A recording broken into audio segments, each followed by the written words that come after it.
नमस्कार, मैं रवीश कुमार। आप देख रहे हैं हमारे गरीब खाने का एक news channel Ravish Kumar official, और हम इसी में कुछ ना कुछ प्रयास कर रहे हैं। अब एक लैपटॉप की जगह दो जोड़ लिया ताकि हमारी भी नज़र नतीजों पर रहे और आपको हम बता सकें कि क्या हो रहा है क्या नहीं हो रहा है। लेकिन एग्ज़िट पोल ने जैसा कहा था वैसा तो इस वक्त तक नहीं हो रहा है। जब मैं रिकॉर्ड कर रहा हूँ मेरी घड़ी में 10:32 हो रहे हैं। 289 के करीब एनडीए है और 222 पर इंडिया गठबंधन है। ये सभी रुझान हैं और तेज़ी से बदल रहे हैं, लेकिन काफ़ी देर से इंडिया गठबंधन भी 220 से ऊपर बरकरार है। और अगर आप देश भर से देखें तो 343 सीटें जो ग्रामीण सीटें मानी जाती हैं उसमें इंडिया गठबंधन 70 सीटों पर आगे है, और उन्हीं ग्रामीण सीटों पर बीजेपी 40 सीट पीछे है। तो एक तरह से अब लग रहा है कि क्या अब की बार 400 पार होगा, गंगा पार होगा, मगर 400 पार लगता नहीं है कि इस वक्त ऐसी स्थिति बन पाई है कि बीजेपी अब की बार 400 पार होगा।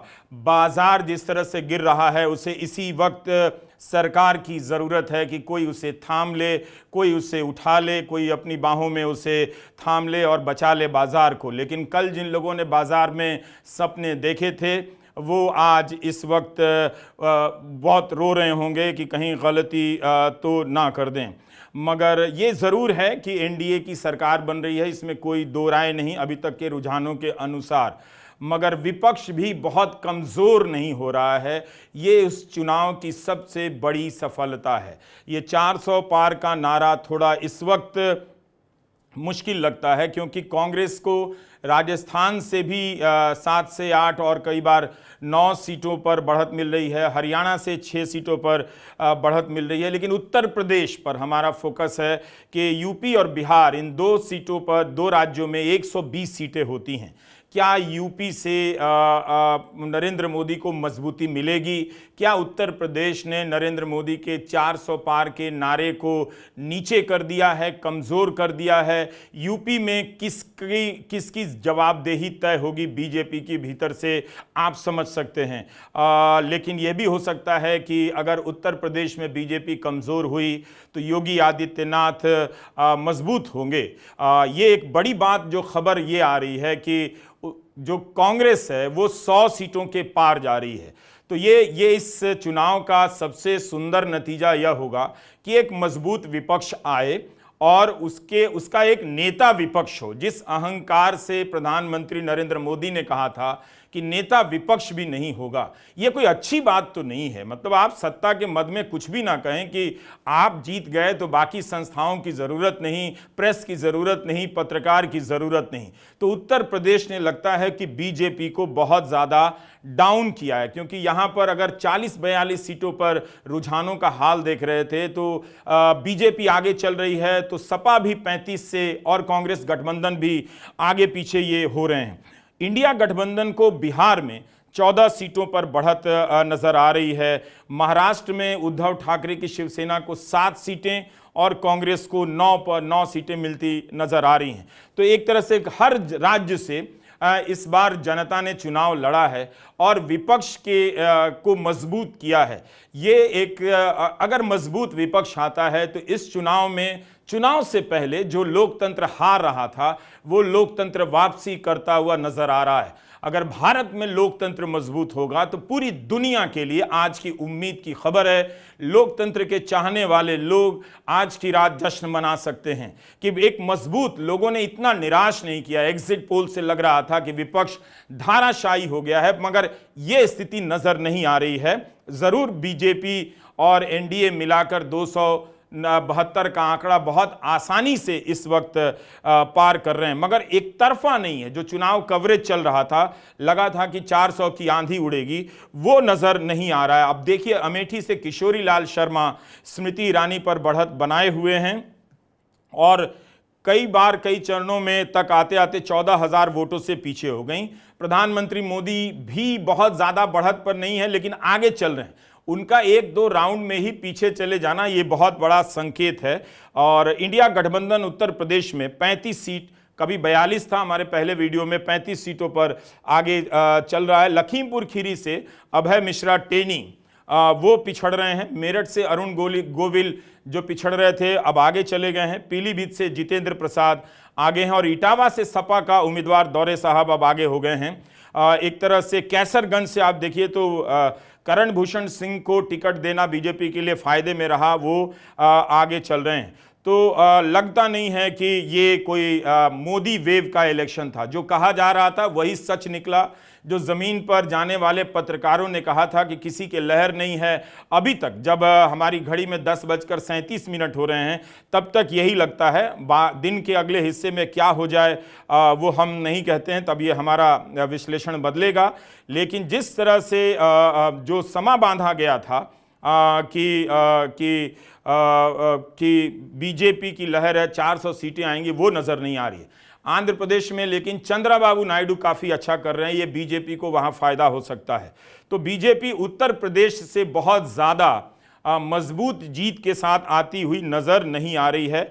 मगर बीजेपी के लिए उड़ीसा से भी बहुत शानदार खबर है कि वो आगे चल रही है।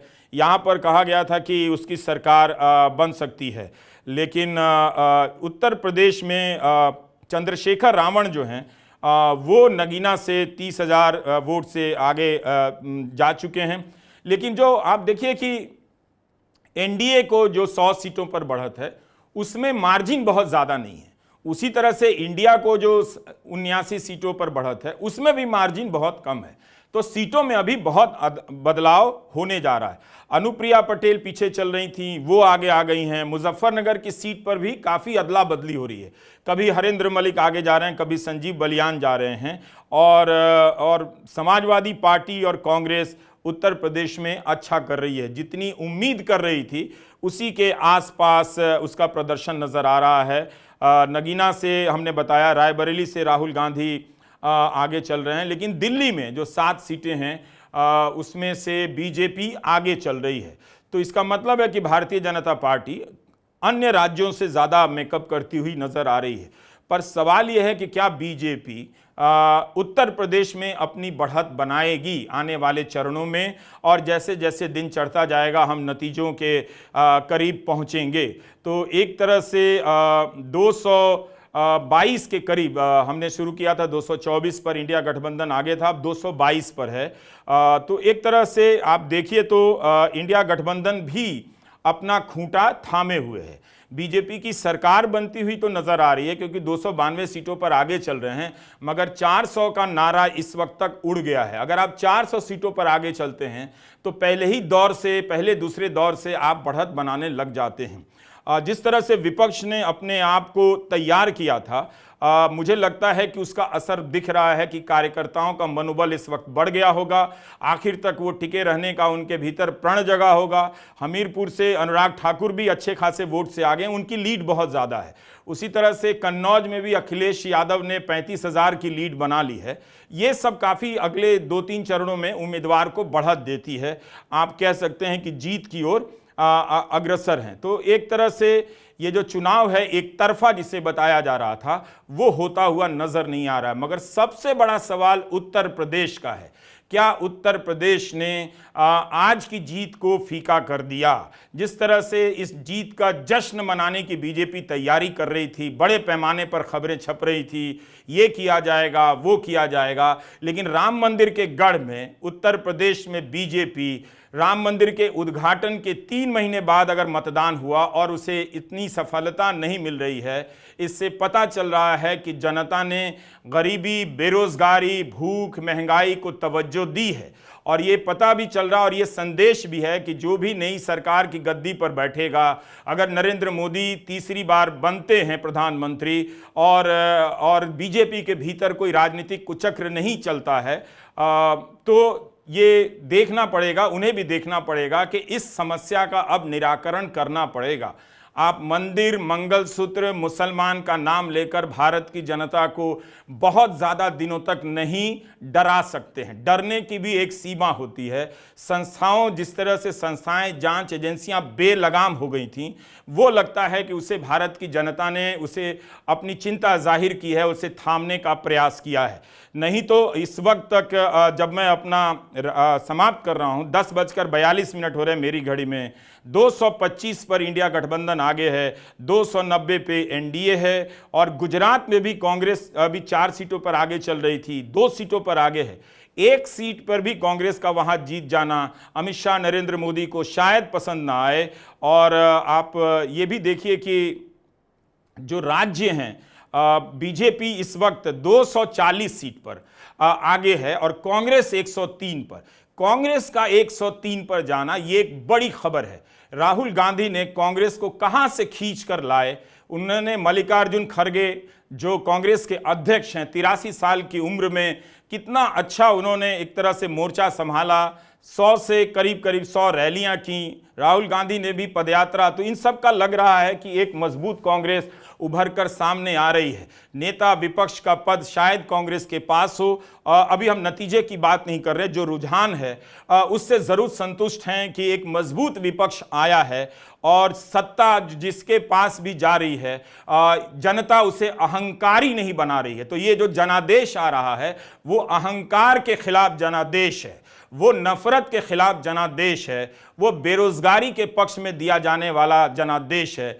उत्तर प्रदेश में बीजेपी का 40 और 40 से 45 के बीच में सिमट जाना बता रहा है कि भारत की जनता ने कहना चाहा है कि अब बहुत हो गया, हमें बेवकूफ़ बनाना अब बंद कर दें। हम अपने इष्ट देवी देवताओं की पूजा अपने तौर पर करते रहे हैं, उनके नाम पर हमारे भीतर नफरतों को बिठाना आप बंद कर दें। तो एक तरह से ये जनादेश कई मायने में आगे है, बहुत ही संदेश दे रहा है, बड़ा संदेश दे रहा है, जिसकी बात कोई चर्चाकार नहीं करता था। नरेंद्र मोदी के डर से, बीजेपी के डर से गोदी मीडिया गुलाम हो गया था। और मुझे लगता है कि भारत की जनता ने उस वर्चस्व के खिलाफ भी वोट किया है, अपने वोट से एक संतुलन बनाया है।